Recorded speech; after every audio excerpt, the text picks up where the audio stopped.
Hello, this is Todd Zempel, Partner and Director of Retirement Plan Services for Gordon Asset Management. Here today to share with you a few plan sponsor retirement plan updates. First, with recent market volatility, know that we are increasing the amount of communication that we're having with participants. To that end, on November 3rd at noon Eastern Time, we'll actually be conducting a complimentary webinar for all plan participants to attend. On that webinar, we'll cover the markets, some investing ideas and themes and thoughts on the markets going forward. We will invite everybody we have an email address for. So if your participants have an updated email address at the record keeper level, we will send the invite out to them individually.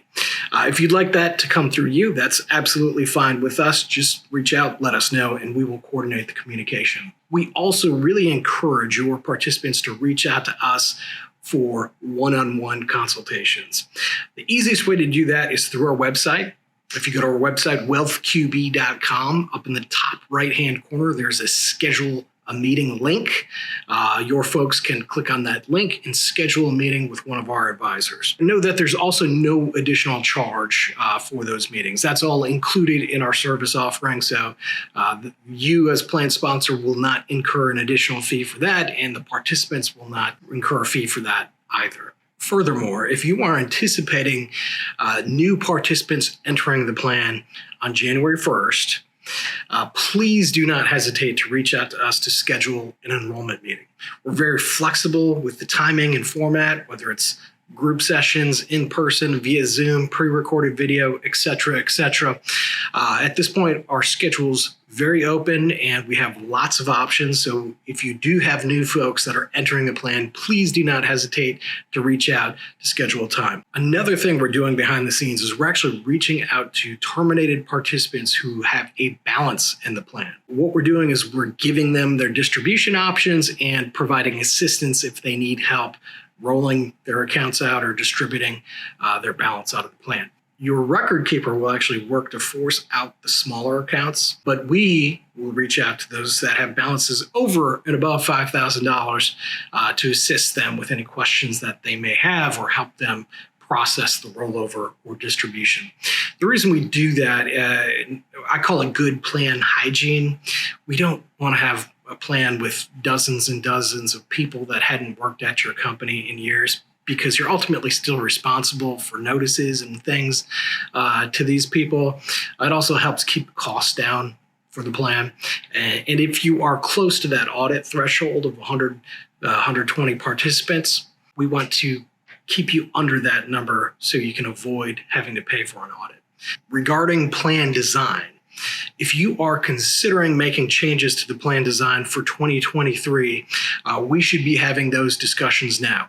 If you have a safe harbor plan, there is a December 1st notice requirement that we must work around. So now is really the time that we need to be talking about and looking at projections if you are considering making plan design changes. So if that's the case and we're not already having this conversation, please reach out and we'll get that on the schedule. Lastly, I'll leave you with a few legislative updates. Cost of living adjustments for 2023 are imminent. They normally come out at the end of October, early November. But we're expecting big increases across the board, increases to deferral limits, compensation limits, et cetera, et cetera. As those new limits come out, we'll make sure to pass those along to you. There's also a fair chance that we'll see sweeping new retirement plan legislation in the next couple months. There's several proposals being floated around right now in the House and Senate under various names, but generally they're all sort of referred to as the Secure Act 2.0, which was sort of an expansion of the Secure Act that went into law in December of 2019. Now, a lot of these proposals are aimed at improving access to retirement plans as well as expanding coverage. Both good causes. In being both good causes, a lot of these proposals are actually receiving bipartisan support from both Republicans and Democrats, which puts this in a sort of unique category of things that might actually happen. From a timing perspective, we think that the most likely timing for something like this being brought up for vote would be ahead of the midterm elections. Now, our industry groups and our legislative contacts indicate that there's still a pretty good chance that something may be passed in the lame duck session after the midterms, but they're not expecting anything to happen after January. So if nothing happens this year, it's highly likely they'll just kick the can down the road to some future year.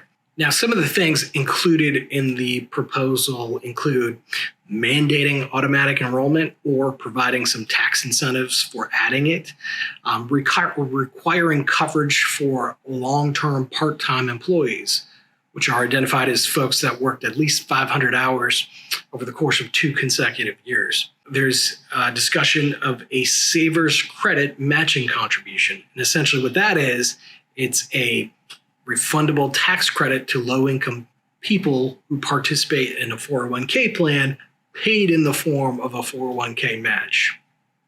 Seems like a logistical nightmare. There's also discussion about student loan matching contributions. So if you have a 401k with the match and you have an employee that's making student loan debt repayments, those can be counted towards 401k matching. There's also discussion of various tax credits for new companies starting a 401k plan.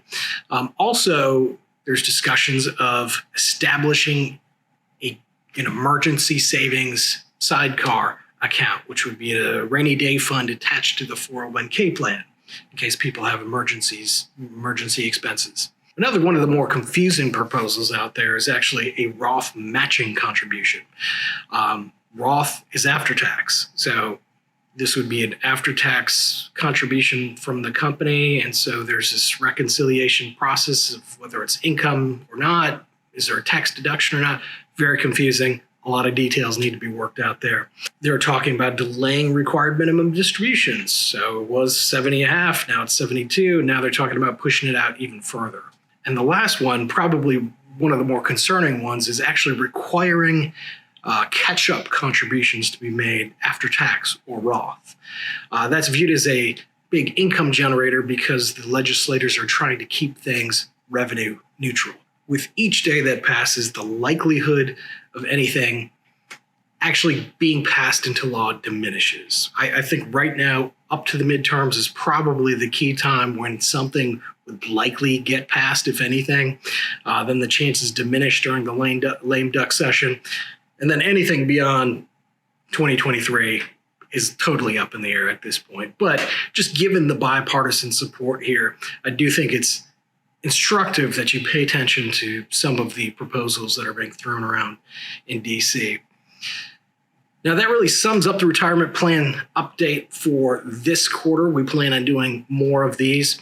If there's anything more that we can do for you, if you have questions, you want to explore any of these topics in more detail or need help, want to set a meeting, please do not hesitate to reach out. Also, don't forget to subscribe to our podcast as well as follow us on social media as we do more frequent updates there. Thanks for listening, and thank you for your continued confidence in our firm.